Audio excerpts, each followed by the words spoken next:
with Scott Allen.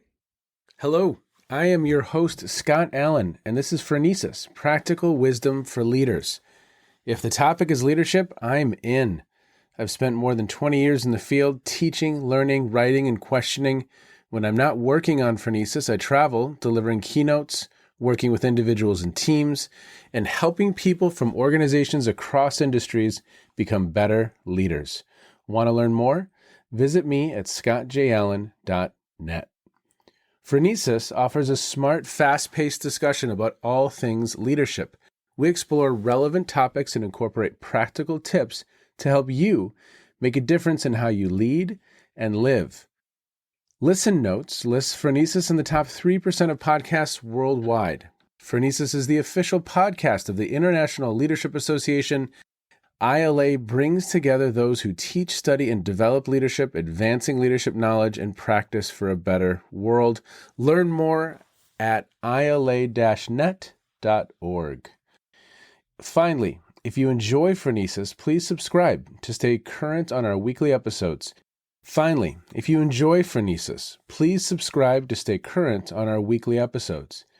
you find an episode that resonates, please share it with your colleagues and friends. And if you want more content, subscribe to my newsletter, The Leader's Edge. The link is in the show notes. As always, thanks for listening. And now, here's today's show. Okay, everybody, welcome to the Phronesis podcast. Thank you so much for checking in wherever you are in the world. Today, my guest is Dr. Randal Pinkett, and he established himself as an entrepreneur, speaker, author, and scholar, and as a leading voice for his generation in business and technology. He is the founder, chairman, and CEO of his fifth venture, BCT Partners, a multimillion-dollar research consulting, training, technology, and analytics firm headquartered in Newark, New Jersey. Dr. Pinkett has received numerous awards for business and technology excellence, including the Information Technology Senior Management Forum's Beacon Award, the National Society of Black Engineers Entrepreneur of the Year Award, and the National Urban League's Business Excellence Award. He has been featured on nationally televised programs such as The Today Show, Fox Business News, MSNBC, CNN, and in 2009, he was named to New Jersey Governor Jon Corzine's official shortlist as a potential running mate for Lieutenant Governor of New Jersey. Dr. Pinkett is the author of Campus CEO, the Student Entrepreneur's Guide to Launching a Multimillion-Dollar Business, and No Money Down CEO, How to Start Your Dream Business with Little or No Cash. And he's the co-author of Black Faces in White Places, 10 Game-Changing Strategies to Achieve Success and Find Greatness, which was named one of the best books of 2010. He holds 5 degrees, including a BS in electrical engineering from Rutgers, an MS in computer science from the University of Oxford in England, an MS in electrical engineering, an MBA, and a Ph.D. from MIT. Most notably, he was the first and only African-American to receive the prestigious Rhodes Scholarship at Rutgers University. He was inducted to the Academic All-America Hall of Fame. He was a former high jumper, long jumper, sprinter, and captain of the men's track and field team. And he was the winner of NBC's hit reality television show, The Apprentice. Born in Philadelphia and raised in New Jersey, Dr. Pinkett is a proud member of Alpha Phi Alpha fraternity and the First Baptist Church in Somerset, New Jersey, where he resides with his family, including a daughter and 2 sons. Dr. Pinkett firmly believes that for those to whom much is given, much is expected. So throughout his endeavors, he places great emphasis on his desire to give back to the community. Sir, thank you for being with us today. What else do listeners need to know about you? What's not in that incredibly impressive resume? My gosh, you are a busy man. Well, first, Scott, it's great to be in the program. I will just add 3 things. First, I don't get much sleep. Second and third, I've released books 4 and 5. So book 4 is Black Faces in High Places. That's the sequel to the book you referenced, Black Faces in White Places. Great. And then just recently, I released book 5, Data-Driven DEI, the tools and metrics you need to measure, analyze, and improve diversity, equity, and inclusion. So points 2 and 3 are a reminder of point 1 that I don't get much sleep. Well, I am excited for our conversation about this latest book. And it was in some of the materials that were sent to me ahead of time that there's this quote that I just really it stood out for me and I really enjoy it. And it is, the ultimate objective is to make DEI a part of your DNA. Your overarching aim is that the 5-step, never-ending, continuous cycle of data-driven DEI becomes a natural part of who you are and what you do. There's a couple things in there that I really, really resonate with. And this part of never-ending, continuous cycle, data-driven, I'm excited to jump in and really, really have a conversation about elements of your model today. But would you talk a little bit about the impetus of the book? Yeah. After George Floyd's murder, there was a watershed of interest and dialogue and in some ways concern about matters relating to diversity, equity, and inclusion. I released a video called The 7 Myths of Racial Equity shortly after or in the wake of his tragic murder. And I was approached by a acquisitions editor at Wiley about converting that video into a book. And as we got into deeper and deeper conversations, and he learned more about my background, and I learned more about their interest, he said, I think there's a better book for you to consider, given your background in technology and data and computer science, given your expertise in diversity, equity, and inclusion. What do you think about data-driven DEI? And I said, ooh, I like that. I said, I like it. And we began this redirection from 7 Myths of Racial Equity to data-driven DEI. And I came to realize that this moniker in many ways encapsulates the totality of the work we've done at my firm, BCT Partners, which is a data-driven approach to DEI. But the last thing I'll say, which was a gift to me from the publisher, and it gets back to your question, was the perception of a book like this is probably it's for DEI leaders and champions and executives. And actually, it is for those audiences, but they're not the primary audience. The primary audience is anyone who desires more diverse relationships, more inclusive behaviors, and more equitable practices. Because at the end of the day, this is a personal journey. And that's why this excerpt about DEI being in your DNA is at the core of the impetus for the book. You start there, right? You start in that space of, okay, have you done your own personal work and have you done your own investigation of this topic, right? If I'm correct, it's step 0, right? That's right. Yeah, the book is based on a 5-step methodology, but there's a step 0. Yeah. Ground 0. Each step begins with the letter I. And that first step is looking at your DI incentives, your incentives. And that is a matter of self-reflection and introspection to ask the deeper, probing questions of why does this matter to you in the first place? And that could be intrinsically, it's a reflection of my values or my religion or my upbringing or how I believe I should live my life. Or it could be extrinsic. It's in my performance evaluation. And so I didn't really care before, but I want my bonus. And so I care now. So it could be intrinsic, extrinsic, or both. But I ask readers to ask those deeper probing questions to clarify what motivates you to care about this topic in the first place. Would you talk a little bit more about that? Because I think the next step we move into is inventory, where we do some assessment. But what are the types of questions people have to explore in this step 0, the incentives, the self-reflect and introspect space? So I challenge the readers to craft a DEI mission and vision. Now, most people don't have a personal mission and vision, and that's separate from DEI. I'm a big fan of Stephen Covey's 7 Habits of Highly Effective People. Oh, yeah. I read that book in college. Yeah, I read that book in college, and it still is in my system. And Covey talks about writing a personal mission and vision. Mission answering the question, why do you exist? What's your purpose? What's your calling? And vision answering the question, what future picture do you hope to create? Like, how is the world a better place because of your presence in the world? So I riffed off of that and said, well, what about a DEI mission and vision? And in fact, with our clients, all of our clients have an organizational mission and vision. Those are the foundations of any organization. But we then walk them through a process of crafting a DEI mission and vision. And I translate that to the reader to say, do a personal DEI mission and a personal DEI vision, because that clarification of what do you see as your why?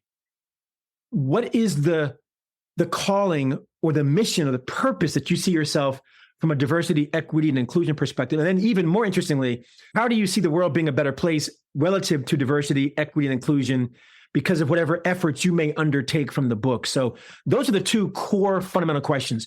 Answer the question, what's your DEI mission and what's your DEI vision? Well, I like that because it situates the learner in how this topic is relevant to them, why it matters. To your point, going back to that why, and it sets and lays that foundation in a really, really nice way so that it's personal, right? That this is me, and this is my objective. These are my goals, and this is what I see an ideal future being. We might not be there now, but this is why it's important, right? That's exactly right. And in the absence of taking the time to answer those questions, because again, like you said, the next step is doing an assessment. But for this to have any sustainability, for this to have any real impact, it has to matter to you. Like anything else in life, it has to matter to you. And most people don't write down their goals, much less write down their mission or vision. And so I have found, because in the book I share my personal DEI mission and vision, the exercise for me was extraordinarily valuable. Would you share yours real quick, just so listeners have a sense of how you think about it? So my personal DEI mission is to deeply understand the experiences of people who are different than me, to personalize individuals and mitigate the impact of my biases, to be an ally in equal partnership with those less privileged than me, and to treat people the way they want to be treated. The gold standard is treat people the way you want to be treated. The platinum standard is treat them the way they want to be treated. And so my vision is the following. I will have authentic, culturally diverse, and global relationships. I will bridge differences and be a bridge between communities of the like-minded. I will behave inclusively toward others and be an inclusive servant leader. And I will dismantle personal, interpersonal, institutional, and systemic barriers to help create environments that produce equitable outcomes for all. That's my DEI mission and vision. You know, just hearing yours, it's a powerful experience just listening to what you've crafted, because it very clearly and nicely situates you in the work, right? I mean, it's powerful. I appreciate that. You know, even reading it, there was a part that particularly moved me, and it's my vision. That's the part of who wrote that. Exactly. I will bridge differences and be a bridge between communities of the like-minded. And I believe part of the challenge in our society is that we all, including me, let's be honest, increasingly find ourselves in communities of the like-minded. That we're surrounded by people who look like us, think like us, share our values, our political ideology. We're watching the same news programs, and we're in the same echo chamber on social media, which means you're not getting different points of view. And sometimes you don't even realize it. And it creates these communities of the like-minded that make us more prone to casting stereotypes on those who are not in our community of the like-minded. It's when we say they don't understand it or they got it wrong. That's when you know you're caught in a community of the like-minded. And what we need are people who can be bridges between them. Otherwise, the fabric of our society and democracy will remain frayed. So well said. And to your point, you know, we have these digital echo chambers, but then you have these echo chambers of physical space at times too, right? With the demographics of the US, you look at the maps and there's a lot of red and then there's dots of blue, and less people are interacting with people with those differences, whether it be however we want to define difference. And I think that's detrimental, absolutely detrimental. I agree. And if you think about it, Scott, there are only two places or spaces in life where you have no choice but to interact with people that may be different than you. School and work. That's it. Everywhere else, you have complete choice where to worship, where to seek entertainment, where to go to dinner, but only in school and work will you have to sit in a cubicle or a desk next to somebody that you're just told to sit next to that person, which means if you're out of school like me, there's only one place left where you have no choice but to interact with difference, and that's work. So if we're not intentional and vigilant about placing ourselves into situations where we're engaging with people different than us, the likelihood, to your point, geographically is going down every day. Well, let's transition into a couple of the aspects of the model. You know, my area of passion traditionally in research and scholarship has been in leader development. And leader development has notoriously been difficult to quantify. The individual program that we have implemented has, you're a leader, right? It's difficult. It's a challenge because it's a fun puzzle. It's an interesting puzzle. So I love how you're thinking about, okay, how do we, and again, this continuous cycle, we are all at the individual level in this continuous cycle of growth and learning, but then we as an organization are in this continuous cycle as well. And how do we ensure that our initiatives, our efforts are yielding the results we want, that we're moving the needle? Because this is a type of topic where we're shifting, we're moving the needle. We aren't necessarily quote unquote done, right? I don't know that this work is ever complete. So let's talk a little bit about assessment. We're getting a baseline here, I'm assuming. That's exactly right. And I'll riff off your narrative with the question. It is a never-ending journey. There is no destination. There is only successive and iterative improvements. There's always more we can learn. There's always more we can grow. It's the growth mindset that we're channeling in many ways. And assessment is such a critical piece because if you don't know where you are, you don't know where you're going. And it is an assessment that gives you insight to where you have strengths, where you have limitations, where you have preferences, where you have competences. And in fact, I talk about two ways of assessing through a DEI lens: your preferences, your natural inclinations, some would call those your biases. And the reason why we want to assess your preferences is because if you have a preference for people who are like you, you may have a blind spot when it comes to dealing with people who are not like you. If you have a preference for naturally engaging with women, you may have a blind spot when you're interviewing men. And so that's preferences. The other is competences. What do and that's knowledge, skills, and attitudes, KSAs, knowledge, skills, and attitudes.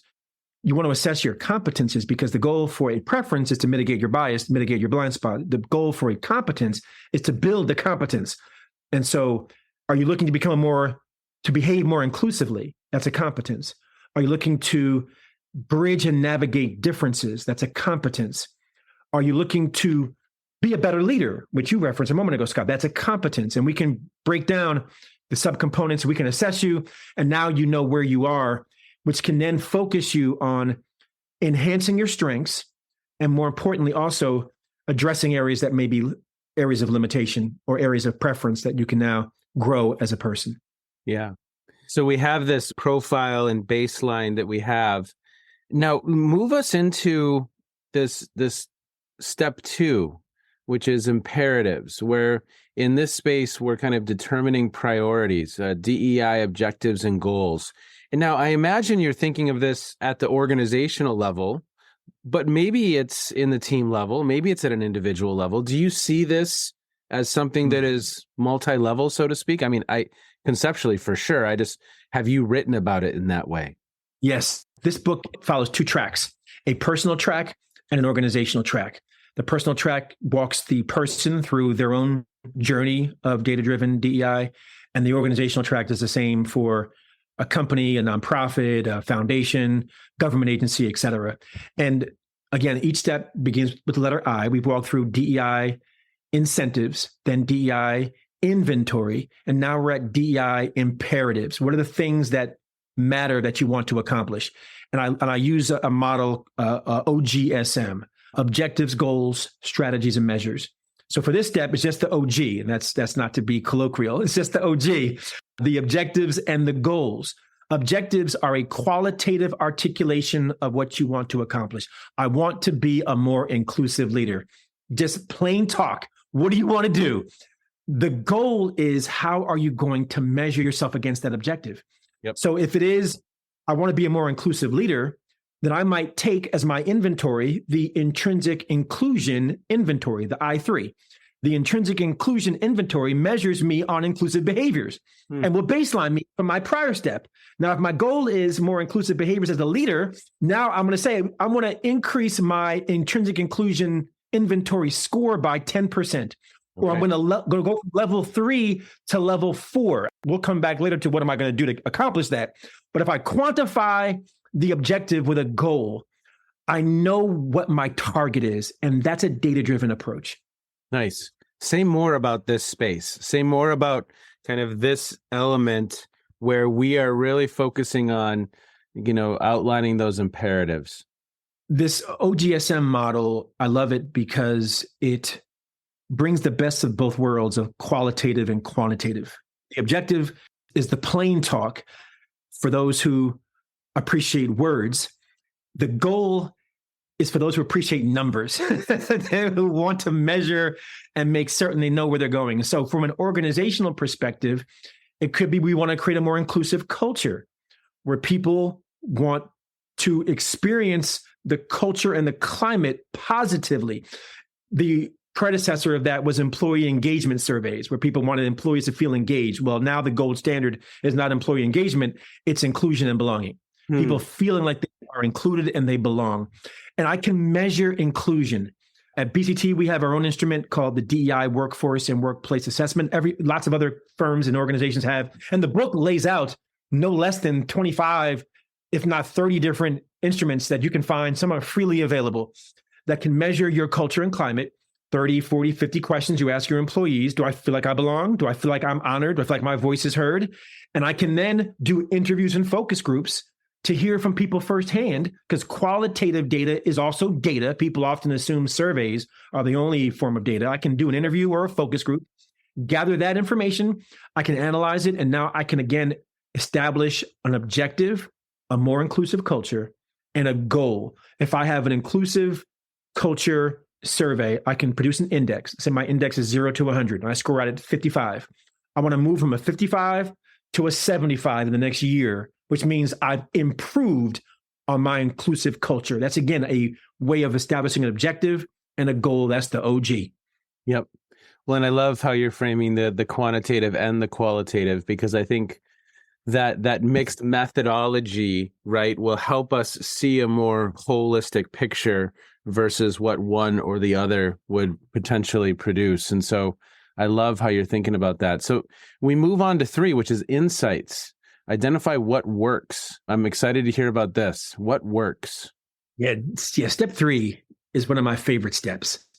And again, I'm biased because I wrote the book. But it's really awesome. Yeah. But it's one of my favorite steps. And I learned this from my colleague, Pete York. He's our chief data scientist at BCT. Dude is brilliant.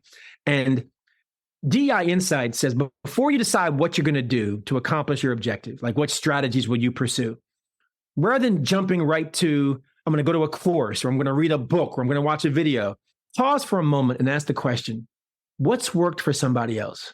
What's worked for another organization? What's considered a promising or proven practice that I'm not reinventing the wheel? Almost think about it like aiming at a target. If you've got your bow and arrow and someone can tell you, well, if you hold it like this, you're more likely to hit the target. Or if you point it in this direction, you're more likely to hit the target. Would you accept that advice? Of course you would. So step 3 is saying, don't just pull back the bow and release the arrow. Ask someone to tell you what worked for them or what worked in another context. And if you go to datadrivendei.com, I have already done some of that work for you. I have what works models for people and what works models for organizations on the site. I'm talking mobile apps that will nudge you on inclusive behaviors. That's the inclusion habit. Virtual reality immersions. That's Through My Eyes. That can give you an experience that's immersive, unlike anything you've seen before. Equitable analytics for organizations that can analyze your data and tell you what works for whom at a very granular level. All of these models are there, and I've invited people to send me new models to add to the website. So it's helping you to scaffold your journey and not reinvent the wheel. DEI insights, what works. So it's almost in some ways benchmarking and scanning the landscape to figure out, okay, what is available? What are the opportunities? I love, you just mentioned some technology here. So there are apps that will actually help me work towards some of these goals. Yeah. Check out the inclusionhabit.com. Dr. Amanda Felke came up with what is the equivalent of Noom for inclusive behaviors. For those who don't know Noom is a mobile app that will coach you on nutrition and wellness, and it's based on a model for different food groups. Well, imagine a model for inclusive behavior, and this thing will give you what's called micro commitments, things you commit to do on a daily basis that research has proven will lead you to behaving more inclusively. That's one example of a what works model that you'd want to know before you undertake your journey. Well, and there's some really cool, whether it's James Clear and the Atomic Habits. I don't know if you've had a chance to explore Atomic Habits or BJ Fogg. I'm going to write a book called Little Baby Tiny Habits. My version of 7-minute abs, right? I love it. But I like that phrasing, micro commitments. I think that's wonderful phrasing. Okay, so we can even access some technology. We've got some best practices. We have some resources that we can tap into as to how we can move forward. And then we've got this initiative, step 4. Yeah, step 4 takes the OG and goes over to the SM. So remember, DEI imperatives was objectives and goals. Then there's the SM, strategies and measures. Yep. So DEI initiatives, which is step 4, DEI initiatives. So, okay, now what are we going to do? We've clarified our vision with DEI incentives. We've established our baseline with DEI inventory. We've laid out broad objectives and goals with DEI imperatives, and we know what works for others with DEI insights. Now you got to figure out what you're going to do. Yep. And I think it's noteworthy that this model doesn't get to what to do until step 4. There's a lot of groundwork to make certain that when you decide what you're going to do, that you're directed in the right direction. So DEI initiative says, what are the strategies that you're going to employ? What books, what articles, what courses, what experiences? And I'm talking broadly. It could be movies. It could be travel. It could be dialogue. It could be a lunch. It could be, and then for an organization, it could be employee resource groups. It could be courageous conversations. It could be organization-wide training, learning, and development. There's lots of strategies one could pursue, but step 3 help to inform what they should be that might work for you. And then the measures helps us to put a quantification on the strategy. So if I'm going to read a book, how many? If I'm going to attend a course, what do I expect to be my score on the test at the end of the course? If I'm going to establish ERGs, what's my target for the number of people I want involved? Whereas objectives and goals are about outcomes. What do I ultimately want to accomplish? Strategies and measures are about outputs. An output is I attended the training. An output is I read the book. An output is I watched the video. An output is I have people in the ERG, but an output is not an outcome, because the ultimate goal was a more inclusive culture. The ultimate goal was behave more inclusively. And so our objective is about outcomes. Our strategies are about outputs, which are considered intermediate steps to get to the final outcomes that I desire. I'm not reacting to what you just said, but I have like 7 things going through my mind. And I just have great appreciation for the fact that you're working at multiple levels, individual and organizational. I have appreciation for the fact that as we're thinking about how to quantify some of this, it's qualitative, it's quantitative. I love that you've defined outcomes and outputs. I mean, it's just nicely packaged so that an individual it's clear. There's a very clear process and a path forward, because as you know, this topic is complex. It is not an easy topic. And people's minds are in multiple spaces, and there's a lot of different ways that we can approach it. but I have a great appreciation for how you're thinking about this and how you're approaching it. And, I think what I would love to, as we begin to kind of wind down on our time, what I would love to hear from you is, what do you see that's kind of promising right now? We used that word hope earlier. What do you see that's promising in the work that you're doing? And as you're doing that work, what's kind of coming up on your radar as, oof, we need to figure this one out, or these few out. We're not gaining the traction we would hope to gain in a couple of these areas. So based on what you're seeing, what's giving you hope? What is positive in the work right now? What's giving me hope is that I still see momentum from the groundswell of attention that we saw in 2020. While there are some organizations that pursued DEI because it was performative or it was reactionary, and they made commitments that they perhaps have not lived up to, I do see organizations that talk the talk and are now walking the walk and are making progress and are leaning in and maintaining and making progress against the commitments that they made. And that is encouraging.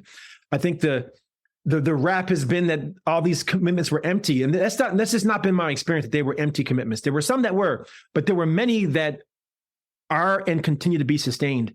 Good. The part that concerns me, and it's funny how we started out talking about DEI and DNA, because as I see the growing proliferation of artificial intelligence and the likes of a chat GPT and these large language models and what this will mean for the DEI space, we have to remind ourselves and in some ways remain vigilant that we keep our DNA in the DEI, meaning that our humanity remains first and foremost in a space that I've helped to contribute to making more data-driven and more AI-driven and more machine learning-driven and more chat GPT-driven. We have to keep our DNA in that space of DEI, which means we have to have transparency on these algorithms to know what's happening under the hood.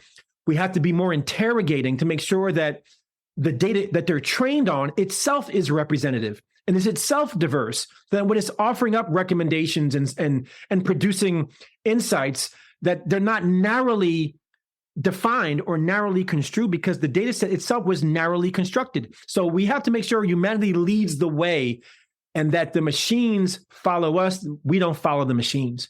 If we were just to go to the media, so to speak, I mean, we've seen what algorithms can produce, right? I mean, they're producing what's getting people riled up, and that's what's getting clicked on, and then, the impacts of an algorithm for listeners. That's a very simple, easy example of the impact of an algorithm. It elevates what's being clicked on to sell revenue and ads. And that keeps us agitated. That's right. On edge, so to speak, at times. But I love what you're saying, because I think if we are going to create that inclusivity, and if we are going to keep that as a goal, how is that? And again, that's on any number of different dimensions, right, Randal? I mean, it's gender, right? And if what X percentage of these individuals coding are male, just even unconsciously, the biases that are being floated into the algorithms, there's concern, right? And that's exactly right. Moving forward with especially the artificial intelligence, it's going to take great care, and it's worrisome, right? Yeah, no, there's a great story I tell in the book about an algorithm that was intended to try to diversify hiring on gender in a STEM, science, technology, engineering, and math. But it was trained on the existing data, which is it's mostly men that are in STEM. So it's predicting that the person to hire should be a man because a man has been historically the one who's been hired. Completely counterproductive. And that's a simple example. Yeah. Yes. But it's an illustrative one.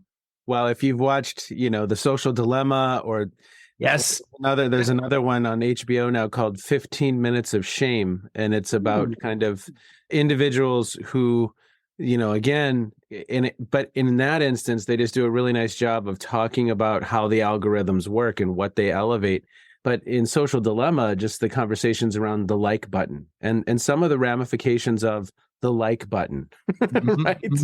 I mean, the unintended consequences of some of the decisions, it's amazing. I think of the butterfly effect, right? You know, we create a like button and all of a sudden it goes out into the world and oof, right? We don't understand how it can be weaponized or how it can be abused in certain instances. Randal, anything else that you want listeners to know as we before we close out? I have one more question after this, but I just want to make sure that I give you some time to say anything else that you'd like to about the book or about the work or where people can learn more. Just want to break down that very last step, which is step 5, DEI impact. That's that letter I, once again, impact. And DEI impact says, now that I've established my strategies and my goals, and I go ahead and execute on those strategies, I then, in many ways, re-administer the same assessment that started my journey. So if I was measuring inclusive behavior, measure it again. If I'm measuring inclusive culture, measure it again. And then not only that, but see where you made progress and where you didn't. Yep. If for inclusive behavior, I made improvements on mitigating my biases, but I didn't make improvements on my level of curiosity about people who are different than me, then now the cycle goes right back to step 1. You have another baseline because you've made improvements here and you have work to do here. And now you go back through all the steps again and again and again and again. And you're constantly learning more, and you're constantly growing through that journey. The never-ending continuous cycle of data-driven. That's right? I absolutely love it. I absolutely love it. So last question I always ask is, what have you been listening to, reading, streaming, watching? What's caught your attention in recent times? It could have to do with what we've just discussed, or it could have nothing to do with what we've just discussed. But what's been on your radar that's caught your attention that listeners might be interested in? Well, to your point before, I made all of my children watch The Social Dilemma. The reason was twofold. A, I wanted them to be more savvy in how they use and navigated social media. But second, to our overarching discussion here, was I wanted them to see the echo chamber that they may be sitting in. And I'll give you a great example. On the evening of Donald Trump's indictment, I was watching CNN, MSNBC, and Fox in equal measure. And my son walked by the TV and he said, "Why are you watching all 3 of these programs?" And I said to him, for the same reason why I asked you to watch The Social Dilemma, if I'm not seeing all the different points of view from the left, from the right, from the middle, then I'm not doing my job. I'm not able to navigate difference if I don't understand difference. And so I think that reinforced for him how to talk the talk, watch the movie, but then to walk the walk. Like, I'm literally watching all 3 programs, going in between each of them to see what they're saying, how they're analyzing it, and building my muscle for navigating and bridging differences across those communities of the like-minded that we discussed earlier. I love you coming back to the bridging. I think that's incredible, because that's walking the talk. And you're right. I do something similar. And oftentimes the narratives are polar opposites. They're dramatically different. It's like you're in different worlds. Yes, they are. It's like you're in, and that's the point. That's the point, is that they are in many ways different worlds. Yes. It's fascinating to observe. But to your point, are you able to communicate and understand and at least work to empathize the different narratives and the differences so that you can be that bridge, right? I mean, it's that bridge. We need bridges now more than ever. Yeah. And it's Dr. King's words. We will not remember the words of our enemies, but the silence of our friends. If you are just well-intentioned, but in your own echo chamber, I got news for you. You're a part of the problem too. We will end there. Sir, thank you so much for your time today. All of the information for listeners is going to be in the show notes, is how you can access Randal's work, and you can access the book and all of the resource that he has put together. Dr. Pinkett, thank you so much. Can't thank you enough for being with us today. Thank you for your good work, sir. Thank you, Scott. Appreciate you and your voice. Okay. I enjoyed that conversation with Randal. Found it absolutely Fascinating how he's thinking about this space of DEI. So we've got the inventory, we've got the imperatives, insights, initiatives, and then impact. Systematizing this work and really, really situating yourself in how you enter the space with that mission and that vision. And I loved hearing him describe how he's making sense of his mission and vision when it comes to DEI. Just a lot of fun. Very, very cool. Randal, thank you so much for your work. I'm excited to circle back and see how it's coming along, see what you're learning as this content interfaces with the world. That's going to be a really, really interesting conversation, and we will continue the conversation and continue the learning. Thank you so much, sir. And for those of you who are listening, I hope you are well. Take care, and as always, thank you so much for checking in. You have just finished another episode of Practical Wisdom for Leaders with Scott Allen. To contact me, visit scottjallen.net or send me a note at scott@scottjallen.net. I'm also on LinkedIn, so let's connect. If you have feedback, I'd love to hear it. And as always, thank you so much for listening. And now here's my daughter, Emily, with the outro.